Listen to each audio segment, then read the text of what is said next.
What I can't fathom is the fact that George has been dead since 2009, 12, 13 years. That's what I can't fathom as to why the judge didn't just throw out Goss's case. Because if he could live this long without getting the 15 grand a month, then hey ho to the validity of his case, then hey ho to the validity of said 15 grand a month, his claim on it. Then it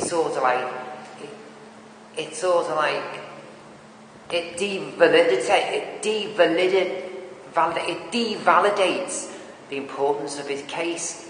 The fact that it's been so long since George's death. As to why the judge didn't see that, as to why that didn't prevent Goss's success, is what ultimately throws me. After I've read about it and thought about it for a few days now, and cheers Molly to your video. I enjoyed that upload of yours. Thank you for that. I would not have known about this case otherwise. Intriguing. I may double cut your video there, Molly, because it's just fascinated me for the last 3 days since your upload, and it's made for fun thinking. It's been in my mind, it's been whirling around in my mind, and I've enjoyed thinking about it, digesting the details. Why the judge didn't throw it out because of the length of time ago it was that he died. How that to me is the only thing really as to why he didn't, as to how he was able to win it, his case. That it was so long ago, why that didn't prevent him from winning the case. 13 years ago. How he was able to say in his case that is that 15 grand a month is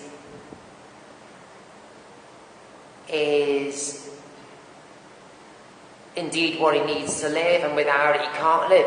How he was able to put that point across after 12 years of not having it, of not having said amount per month, how he was able to put that across and prove that he does need it with the 12 year of not having it, how he was able to put that case through into the court system and win.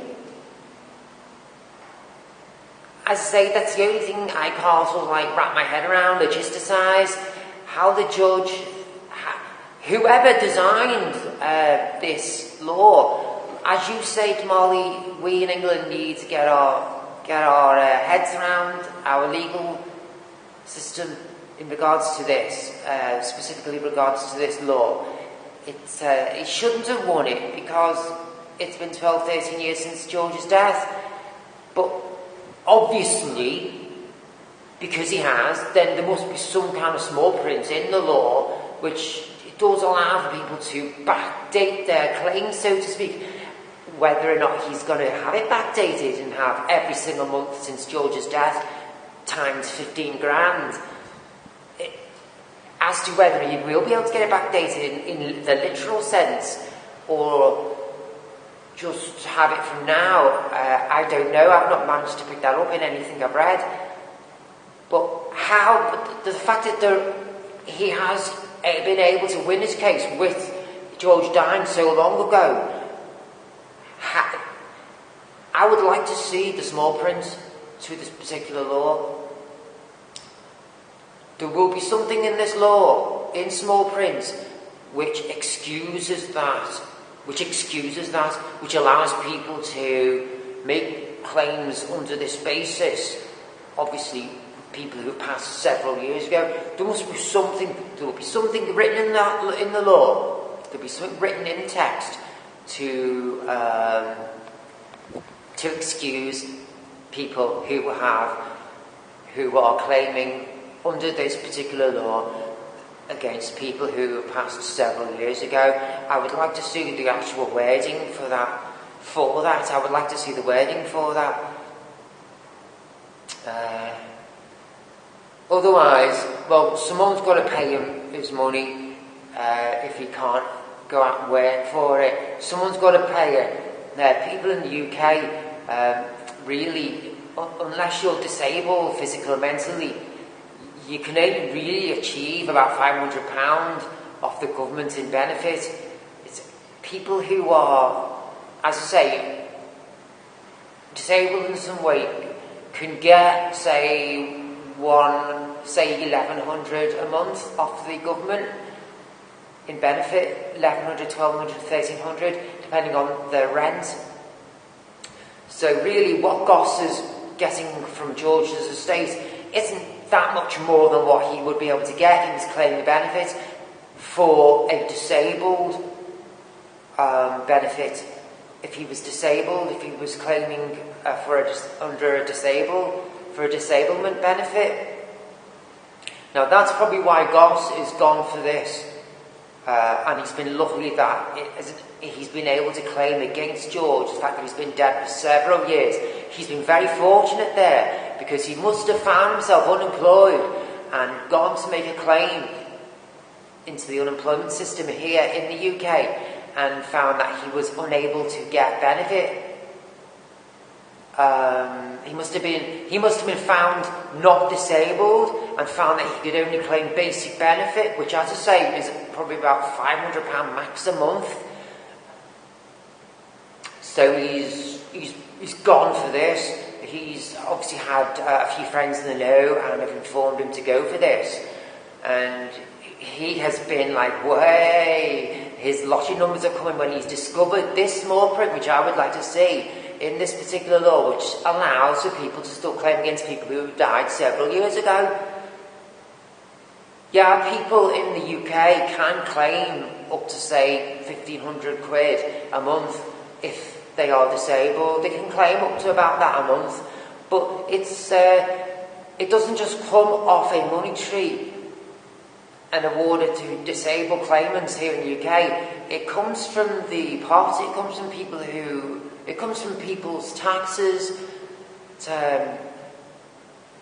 For this to come from one person, for Kenny Goss to get this amount of money from one person, is, even though George's estate was £96-97 million worth, I still find a bit hard to fathom, because he's got about 15 years ahead of him, Goss has.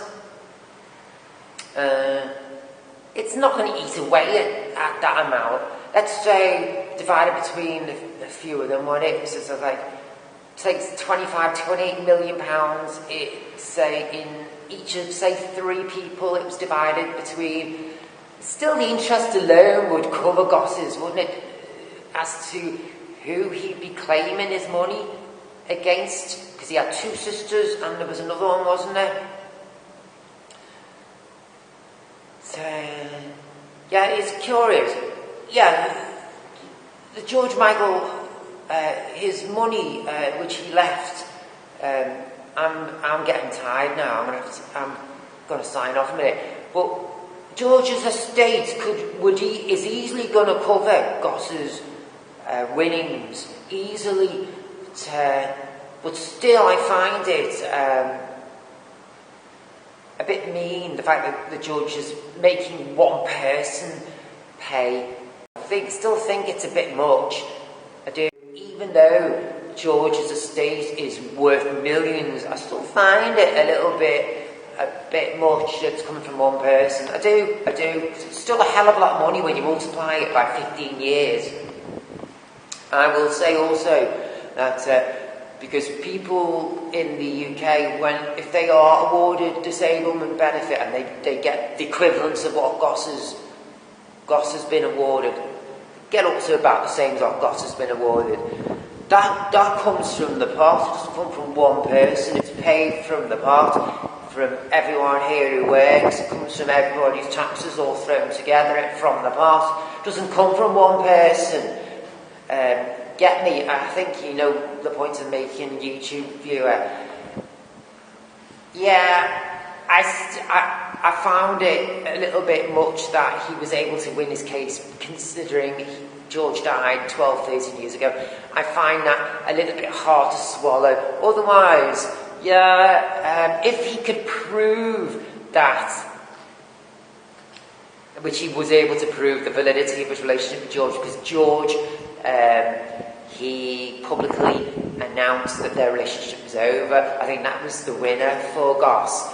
Otherwise, he may have found it hard to validate his relationship with George. Just think, he'd have had to prove, he would have to have proved everything, every last penny George gave him over that 9-year relationship he had with George. He would have had to have worked damn hard to get that case together. It probably took him to an inch of his life to put that case together. His Goss would have been, he would have done that, not out of choice, in my opinion. He would have had to have done it because he was found able to work. He was unable to claim disablement benefit, and he would have probably found himself having to put that case together, not through choice. Anyway, I'm over and out. Alright guys, alright, cheers, I'm over and out now. Okay, that's a bit much, that from one person, and I find it a bit much that he was able to win it after 12 years. Over and out.